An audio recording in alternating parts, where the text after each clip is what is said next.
Hey everyone, welcome back to my YouTube channel. तो जैसा कि हमने अब तक पिछले एपिसोड में देखा था कि 5 आउटस्टैंडिंग स्टूडेंट्स को सिलेक्ट करने का कंपटीशन चल रहा होता है और यही 5 स्टूडेंट चिंगलू एकेडमी के बिहाफ से उस कॉन्टिनेंट के जो बहुत बड़े बड़े मैजिकल इंस्टीट्यूट है उनसे फाइट करेंगे नंबर 1 पोजीशन के लिए। अब हमारा एपिसोड शुरू होता है जहाँ हम देखते हैं कि दोनों ग्रुप में से अब 5 स्टूडेंट्स बचे हुए थे, जहाँ एक दूसरे से इनका कंपटीशन शुरू होता है। और सबसे पहले अब जिन 2 स्टूडेंट के बीच फाइट शुरू होती है उनमें से एक ली होता है और दूसरा वो लॉर्ड ऑफ फ्लेम होता है। यहाँ लॉर्ड ऑफ फ्लेम दूसरे स्टूडेंट से जीतते हुए सभी के सामने ये खुलेआम घोषित कर देता है कि वो चैंपियनशिप के लिए नहीं बल्कि मैजिक कोर्ट के मेंबर बनने के लिए इनसे फाइटिंग कर रहा है।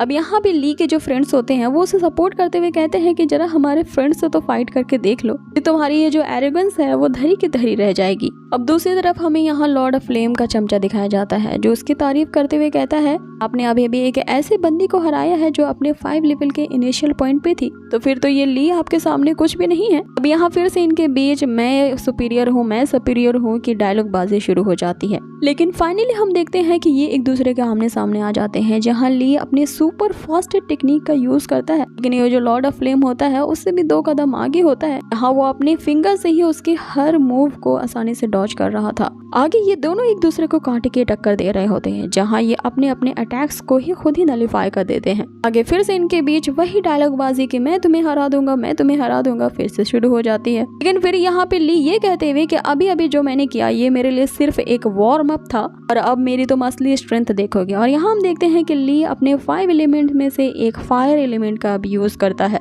जिससे फिर से इन दोनों की पावर्स आपस में टकराती हैं और ये एक दूसरे के अटैक को ही नलीफाई कर देते हैं। बाकी इनके बीच जो फाइट शुरू होती है वो वेपन से हो रही होती है। टीचर इनके हर एक मूव्स को देख के रिमार्क दे रहे होते हैं कि अगर इस तरह से ये लोग प्रैक्टिस करते रहे तो आने वाले 10 सालों में ये ग्रैंड मास्टर के लेवल तक अपग्रेड हो जाएंगे। जिसमें यहाँ डीन इनकी बातों पे सहमत होते हुए कहते हैं कि हमारे कॉलेज को ही ऐसे स्टूडेंट चाहिए जो न केवल अपने मैजिक स्किल में अच्छे हों बल्कि अपने मार्शल आर्ट्स में भी काफी ज्यादा स्ट्रॉन्ग हो। आगे सीन वापस से फाइट की तरफ शिफ्ट होता है जहाँ हम देखते हैं कि वो जो लॉर्ड ऑफ फ्लेम होता है वो फाइनली ली को मात देने में सक्सेसफुल होता है। उससे कहता है कि अगर तुम्हारे पास अब कोई मूव नहीं बची है तो मैं तुम्हें यहाँ अवसर दे रहा हूँ, आसानी से हार को एक्सेप्ट कर लो क्योंकि मैं नहीं चाहता कि मैं तुम्हें हर्ट करूँ।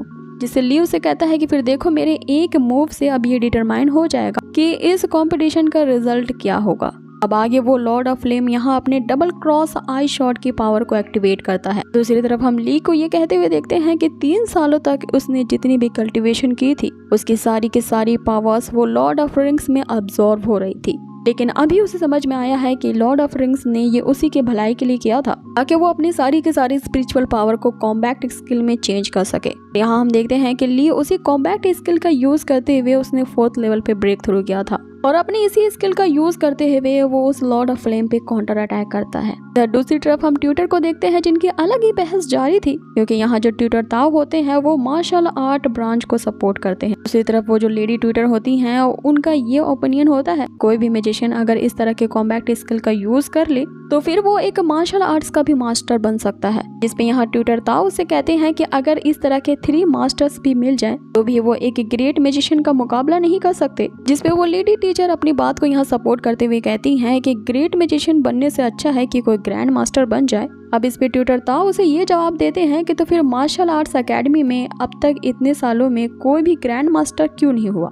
जिस पे डीन यहाँ उनकी बातों को सुनते हुए कहते हैं कि तुम लोग इस मामले में क्यों बहस कर रहे हो, क्योंकि आगे हमें फोकस करना है कि इस कंपटीशन में इन दोनों धुरंधरों में से कौन जीतेगा।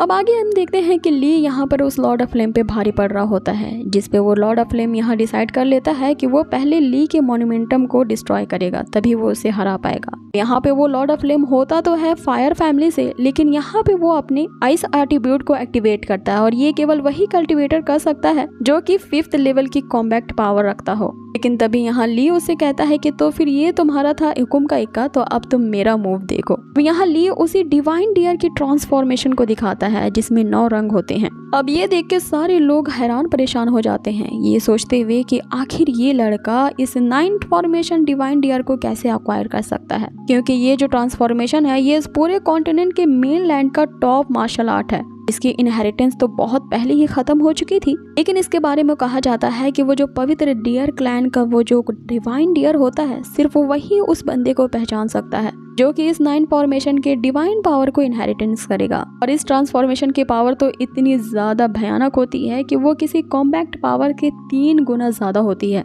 अब यहाँ हम देखते हैं कि लेई जैसे ही उस डिवाइन डियर की पावर का यूज करता है, उसके एक मूव से ही लॉर्ड ऑफ फ्लेम इसके पावर को झेल नहीं पाता और वो वहीं पे अपनी हार स्वीकार करता है। अब यहाँ इस कंपटीशन का विनर अनाउंस किया जाता है और इंडीड इसका फर्स्ट प्लेस ली को ही मिलता है। अब यहाँ वो जो लड़की होती है उससे यहाँ ली को फाइट करना होता है, क्योंकि उसने अब तक अपनी 4 फाइट हारी थी। ये उसकी अंतिम फाइट होती है, लेकिन यहाँ वो जो लड़की होती है काफी समझदार होती है, यहाँ खुद ही वो अपनी हार एक्सेप्ट कर लेती है। अब जो दूसरे ग्रुप के कॉम्पिटिटर्स होते हैं यहाँ खुद ही ये डिसाइड कर लेते हैं कि हमें इससे नहीं लड़ना है, हम अपनी हार स्वीकार करते हैं। अब यहाँ बारी युआन की आती है, क्योंकि वो मार्शल आर्ट एकेडमी का नंबर 1 डिसिपल होता है, लेकिन यहाँ वो भी ये कहते हुए सरेंडर कर देता है कि जब तक वो लॉर्ड ऑफ फ्लेम नंबर 1 की पोजीशन हासिल नहीं करता, मेरे लिए सारे रैंक्स बराबर हैं। जबकि यहाँ पे ली जीत चुका है तो मैं उसके साथ फाइट करके अपना टाइम वेस्ट नहीं करना चाहता। अब जबकि यहाँ सभी दूसरे ग्रुप के कॉम्पिटिटर्स यहाँ खुद ही सरेंडर कर देते हैं, तो फिर से यहाँ ली से फाइट करने वाला अब सिर्फ वही लॉर्ड ऑफ फ्लेम ही बचता है।